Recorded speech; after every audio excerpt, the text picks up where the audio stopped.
So bear in mind, one thing that I was always able to do was my dad was always a self-employed spark. So if I wanted to, I would never ask my parents for anything. My dad would pay me £20 a day.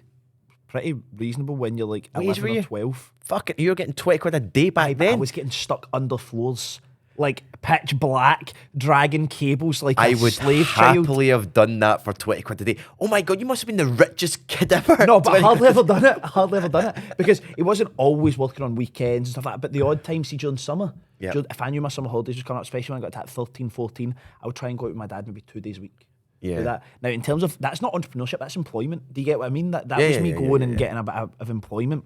Now, I've got two great examples here of entrepreneurship. The first one was just because, what do you think about when you're a young man? You think about paper rounds, like you've just said, Yeah. right? So in Pollock Shields was a shop called Paper Rick, that everybody got their papers from, up on Albert Drive. And I thought I was like going to get caught doing this, right? But I'd always said to my mum, oh, can I do a paper round? See, when I think about this story, mate, it's kind of weird. And my mum would always be like, no, whatever, just don't do it. Like, enjoy your young life or whatever it was. Now, my mate, James, we were like, let's go and do it. James Boyd, right? So we went up to Paper Rack at like, I'm talking 6:30 in the morning one day, but it was on the weekend. It was like Sunday Times or something. It was getting delivered to the Herald, right? And we went up with our BMXs, thinking, grab papers, down all the streets in Pollock Shields, get the papers delivered, we're gone, right? And we turn up, and the guy, I can't even remember the guy that owned Paper Rack, it's called something different now, goes like that, oh, we'll just do it in my car, it's faster, and I'll show you the doors you need to go to and all that, which was perfectly logical. Then you realise you're like 10, and you get in a car with this random guy you don't know, the two of us, and obviously we didn't get like our bums touched or anything, we just went and delivered the papers, it was fine, right? But I got up that early because I was like, I don't want my mum and dad to wake up and hear me, so I've like locked the door, left, right, and our house was like creaky and all. Like, I mean, I got back before they'd even woke up. My mum never knew. I told her like 7 years later or something, right? So that was the first one, but I never kept doing it. I done it that one time and I got a weird vibe off it that maybe my bum was going to be touched in the future. So I was like, yeah, I'm not doing that anymore, right?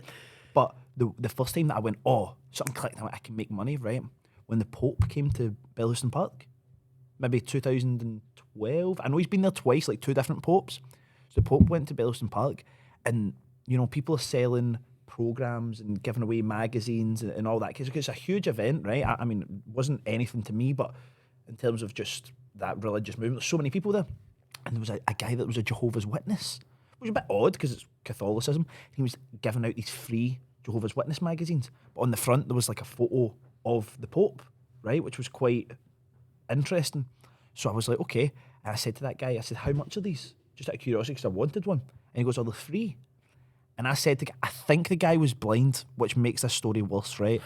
I said to the guy, I says, I'll help you give them out. Me, my mate Andrew Ramsey, my mate James Cochran.